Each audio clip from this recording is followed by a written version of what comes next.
कुटुंबा विधानसभा की क्या खासियत रही है, समीकरण क्या कहते रहे हैं, उस पर हमारी नजर होगी। लेकिन आपको बता दें, फिलहाल औरंगाबाद की सीट कांग्रेस के खाते में है और प्रदेश अध्यक्ष कांग्रेस के राजेश राम यहां से फिलहाल कुटुंबा में काबिज हैं। तो अब कुटुंबा की जंग इस बार कितनी दिलचस्प होने वाली है? क्या सीट शेयरिंग के तहत ये सीट कांग्रेस को ही जाएगी और क्या राजेश राम ही यहां से कैंडिडेट होंगे? इस पर भी चर्चा करेंगे। रंजन जी, कुटुंबा को अब जैसे जैसे चुनाव अब बेहद करीब आ रहे हैं तो किस तरह देख पा रहे हैं? देखिए, जब शेरशाह का शासन था तो कुटुंबा रणनीतिक रूप से बहुत महत्वपूर्ण था और आज राजनीतिक रूप से बहुत महत्वपूर्ण है। और इसके पीछे वजह यह है कि यहाँ से बिहार कांग्रेस के अध्यक्ष राजेश राम चुनाव लड़ते हैं। पिछले 2 बार से वो यहाँ चुनाव जीत रहे हैं। उनके पीछे उनकी एक राजनीतिक विरासत भी है। जो उनके पिता थे दिलकेश्वर राम, वो बिहार सरकार में मंत्री भी रहे। और जहाँ तक राजेश राम की बात है, उन्होंने भी जो है लगातार 2 बार जो है यहाँ जीत हासिल की है। हम यहाँ के समीकरण के बारे में भी समझेंगे थोड़ी देर में कि यहाँ का समीकरण जो है वो उतना फेवरेबल राजेश राम के प्रति दिखता नहीं है। मतलब वो आपको एनडीए को सपोर्ट करता हुआ बल्कि दिखता है। लेकिन जीत कैसे रहे हैं राजेश राम, इस पर भी हम आगे बातचीत करेंगे।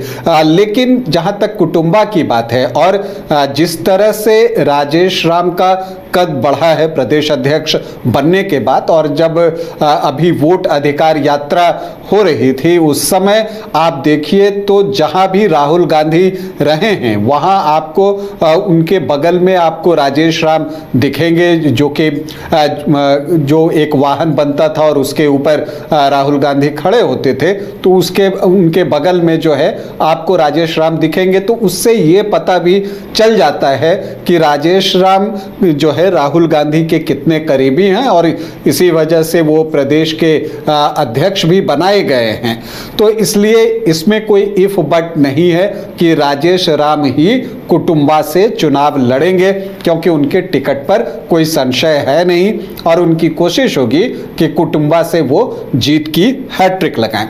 देखिए, कुटुंबा विधानसभा क्षेत्र जो है वो नए परिसीमन के बाद बना है। 2008-9 में जो परिसीमन हुआ था उसके बाद कुटुंबा विधानसभा क्षेत्र का गठन किया गया और यहाँ पर जो पहला चुनाव हुआ वो साल 2010 में हुआ और तब राजेश राम कांग्रेस प्रत्याशी के रूप में यहाँ चुनावी मैदान में उतरे थे। लेकिन तब आरजेडी ने भी अपना प्रत्याशी दिया था और इसकी कीमत राजेश राम को चुकानी पड़ी थी। पहला चुनाव का अनुभव उनके लिए कोई बहुत बेहतर नहीं था। जब आप यहाँ पर कुटुंबा में देखिएगा तो आपको एक ये चीज़ भी दिखती है कि यहाँ पर ट्राइंगुलर फाइट जो है और कई बार मल्टी कॉर्नर फाइट देखने को मिलती है। जो 3 चुनाव यहाँ हुए हैं उसको देखकर यही लगता है। और इसके अलावा एक और चीज़ दिखती है कि कुटुंबा अनुसूचित जाति आरक्षित सीट है, तो यहाँ पर बीएसपी का भी एक आधार वोट है। अब ये अलग बात है कि वो अब कम होता जा रहा है, लेकिन अभी भी 3-4% के आसपास बीएसपी का आधार वोट कुटुंबा में आपको दिखेगा। अब अगर हम यहाँ पर कुटुंबा विधानसभा क्षेत्र की बात करें तो इसमें कुल 34 पंचायत हैं, जिसमें कुटुंबा प्रखंड की 20 पंचायतें हैं, नवीनगर की 10 पंचायतें हैं और देव प्रखंड की 4 पंचायतें हैं। कुटुंबा में जब आखिरी 3 चुनाव की हम बात करें तो 2010 में जब मैंने कहा कि राजेश राम के लिए एक्सपीरियंस बहुत अच्छा नहीं रहा, तब उनको सिर्फ 8,477 वोट आए थे, 9.08%, और तब वो तीसरे स्थान पर रहे थे। तो जीते कौन थे? जीते थे जेडीयू के ललन राम, जिनको 42,559 वोट आए थे, 45.5% उनका वोट परसेंट था। और आरजेडी के सुरेश पासवान जो है तब दूसरे स्थान पर रहे थे 28,649 वोटों के साथ और उनका मत प्रतिशत 30.66% था। बीएसपी की मनोरमा देवी को 3,535 वोट आए थे, 3.79%। तो कमोबेश एक ट्रायंगुलर फाइट थी जिसमें ललन राम जेडीयू के प्रत्याशी जो हैं वो 45.5% वोट लाकर 13,910 वोटों से चुनाव जीतते हैं। लेकिन ये जीत ही जेडीयू की आखिरी जीत है अब तक कुटुंबा में, क्योंकि इसके बाद जो 2 जीत मिली वो जो है राजेश राम के नाम रही। साल 2015 में राजनीतिक परिस्थितियां बदली और तब महागठबंधन हुआ और उसमें कांग्रेस, आरजेडी और जेडीयू एक साथ आए। अब जेडीयू की ये सिटिंग सीट थी, लेकिन उसने लड़ने के लिए दी ये सीट राजेश राम को। तो यहां पर कांग्रेस प्रत्याशी के तौर पर राजेश राम उतरते हैं और महागठबंधन का उनको इंस्टेंट फायदा मिलता है। जो अंक गणित था, जहां आरजेडी, जेडीयू और कांग्रेस तीनों के वोट यहां पर जुटे और इसका लाभ उनको मिला। हालांकि उनके सामने जीतन राम मांझी के बेटे संतोष सुमन हम सेकुलर के टिकट पर चुनाव लड़ रहे थे एनडीए की तरफ से, लेकिन सुरेश पासवान जो पिछड़ा चुनाव आरजेडी के टिकट पर लड़े थे वो बागी बन जाते हैं और निर्दलीय यहां पर ताल ठोक देते हैं। बीएसपी के भी प्रत्याशी थे। तो यहां पर राजेश राम को 51,303 वोट आते हैं, 42.74% वोट, और संतोष सुमन को आते हैं 41,205 वोट, मतलब 34.33% वोट। सुरेश पासवान जो निर्दलीय चुनाव लड़ रहे थे उनको 6,640 वोट, मतलब 5.53% वोट, और बीएसपी के सोनीलाल रमन को 4,620 वोट, मतलब 3.85% वोट जो है उनको आते हैं। तो यहाँ पर जो है 42.74% वोट लाकर राजेश राम 10,098 वोटों से चुनाव जीतते हैं और उन्हें कुटुंबा का प्रतिनिधित्व करने का अवसर मिलता है। फिर 2020 आता है तो परिस्थितियां बदल चुकी थी। जेडीयू एनडीए फोल्डर में वापस जा चुका था, लेकिन इधर भी एक डेवलपमेंट था। महागठबंधन से जेडीयू निकला था तो लेफ्ट की सारी पार्टियां जो है महागठबंधन में आ गई, जहां पहले से कांग्रेस और आरजेडी थे ही। राजेश कुमार कांग्रेस प्रत्याशी के रूप में चुनावी मैदान में उतरे, 50,822 वोट उनको आए, 36.6% वोट। जेडीयू के निकलने का उनको एक नुकसान जरूर हुआ मत प्रतिशत में। श्रवण भुइयां एनडीए की तरफ से यहां प्रत्याशी बनाए गए थे हम सेकुलर के, और उनको आए 34,169 वोट, मतलब 24.6%। और 2010 में जेडीयू के टिकट पर विधायक चुने गए ललन राम जो हैं वो यहां पर निर्दलीय ताल ठोकते हैं और ले आते हैं 20,433 वोट, मतलब 14.7% वोट, और एलजेपी के सरुण पासवान को जो है वो लगभग 8.5% वोट आते हैं, 11,800 वोट। तो एक क्वाड्रिंगुलर फाइट, चतुष्कोणीय मुकाबला यहां पर था। बीएसपी भी था, लेकिन तब जो है उसको अगर आप देखें तो सिर्फ 3,997 वोट आए, 2.9% वोट। तो चतुष्कोणीय मुकाबला हुआ, उसमें राजेश राम जो हैं वो 16,653 वोटों से चुनाव जीत गए, 36.6% वोट लाकर ही। और इसकी वजह ये थी कि जो विपक्ष का वोट था उसमें पूरी तरह से बंटवारा हुआ था। श्रवण भुइयां 24.5%, तो ललन राम 14.5% से ज्यादा, और सरुण पासवान भी 8.5%। तो आप अगर देखिए कि अगर सिर्फ आप श्रवण भुइयां और ललन राम के वोट को जोड़ दें तो वो राजेश कुमार के वोट से ज्यादा हो जाते हैं, 39.3%, और उसमें एलजेपी के भी वोट जोड़ दें तो वो 47.8% के आसपास पहुंच जाता है। और यही आधार वोट जो है एनडीए का कुटुंबा में है। तो फिर कैसे जीतते हैं राजेश कुमार, इस पर भी हम चर्चा करेंगे। एक तो पहली बात कि वोटों का बंटवारा उनके विपक्ष में हुआ, उसका फायदा उनको मिला।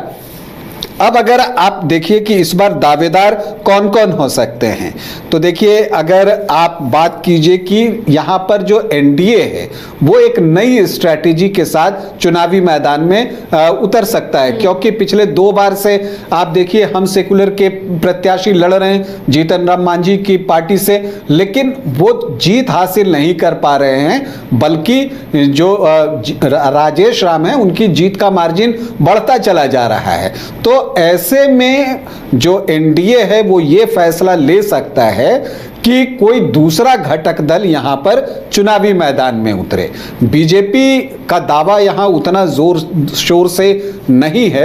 अगर कोई दूसरा दल उतरेगा तो या तो जेडीयू उतरेगा, जिसका कि 2010 में यहां विधायक रह चुका है, या एलजेपीआर जो है यहां से दावेदारी दिखा सकता है, क्योंकि यहां पर अगर आप देखिए तो पासवान वोटर्स भी ठीक ठाक हैं।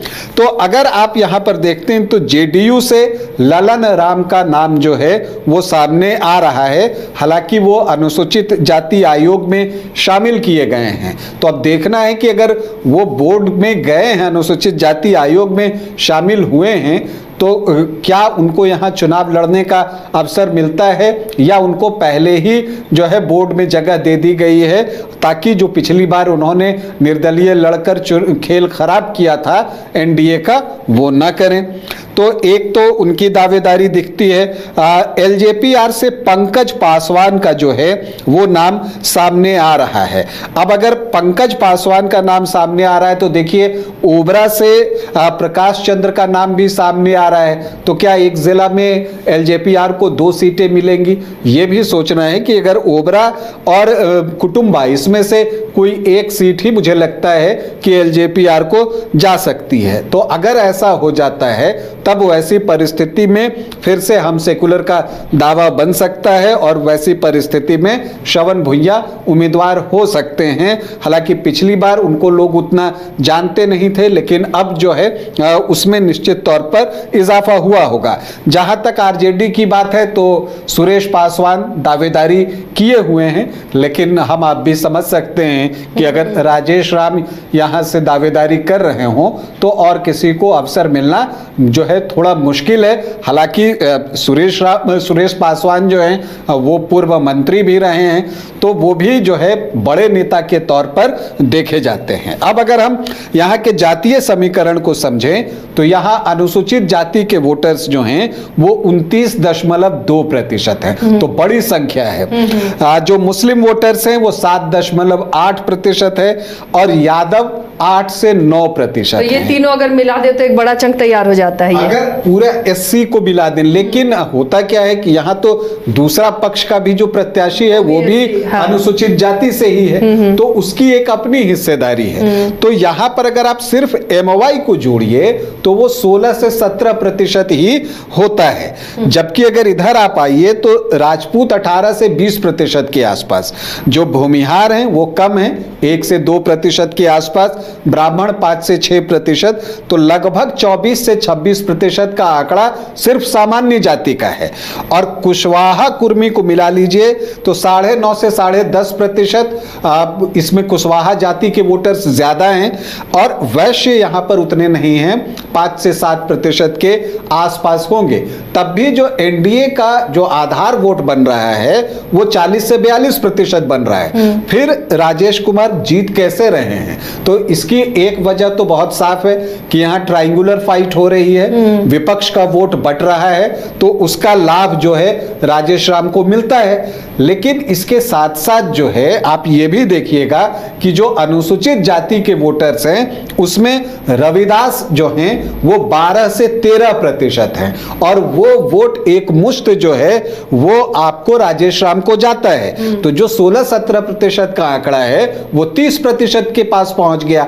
अब इसमें जो अन्य जातियां हैं जिसमें कि कुछ नाखुशी होती है एनडीए को लेकर, तो 6-7-8% उधर से निकलता है, और यही वोट उनको 36-37% आ रहा है। तो एनडीए इस बार जो चीज चाहेगा वो ये चाहेगा कि पूरा एकजुट होकर चुनाव लड़े, तब वो परिणाम यहां का बदल सकता है। लेकिन एक डेवलपमेंट जो हुआ है कि औरंगाबाद लोकसभा में अभय कुशवाहा को आरजेडी ने प्रत्याशी बनाया था, और तब जो है कुशवाहा वोटर्स पूरी तरह से आरजेडी की तरफ शिफ्ट हो गए थे। और यहां आरजेडी वोटर्स कितने हैं, अगर कुशवाहा वोटर्स कितने हैं, तो आपको 9-10% के आसपास हैं। अब अगर एनडीए एकजुट होकर लड़े, लेकिन ये कुशवाहा वोटर्स टुवर्ड्स शिफ्ट कर जाएं राजेश राम की तरफ, चूंकि अभय कुशवाहा सांसद हैं आरजेडी के, तो वो उधर से प्रचार करेंगे, तो अगर ये वोट उधर शिफ्ट हो जाते हैं तो फिर मुकाबला बिल्कुल बराबरी का आ जाएगा। तो इसीलिए कुटुंबा का चुनाव जो है इस बार बहुत रोचक होगा। लेकिन इस बात से आप इनकार नहीं कर सकते कि एनडीए की पूरी कोशिश होगी कि जो कांग्रेस के प्रदेश अध्यक्ष हैं राजेश राम, उनको उनके विधानसभा क्षेत्र में घेरा जाए, और न सिर्फ घेरा जाए, उनको यही रोक दिया जाए, कंपटीशन को इतना टफ बनाया जाए ताकि वो अपने विधानसभा क्षेत्र में अपना चुनाव ही देखते रहें और दूसरी तरफ प्रचार करने न जा सकें। लेकिन इसके लिए एनडीए के पास एक सशक्त उम्मीदवार की भी तलाश उनको करनी होगी, जो कि राजेश राम जैसे बड़े कद के नेता को टक्कर दे सके। तो कुल मिलाकर कुटुंबा में एक रोचक और रोमांचक मुकाबला। तो ये कुटुंबा का मुकाबला था जो बेहद दिलचस्प बनता हुआ नजर आ रहा है। और यहाँ पर क्या इस बार भी ट्रायंगुलर फाइट होगी या फिर आमने सामने का मुकाबला होगा, तो बाजी कौन मारेगा, इस पर हमारी नजर बनी रहेगी।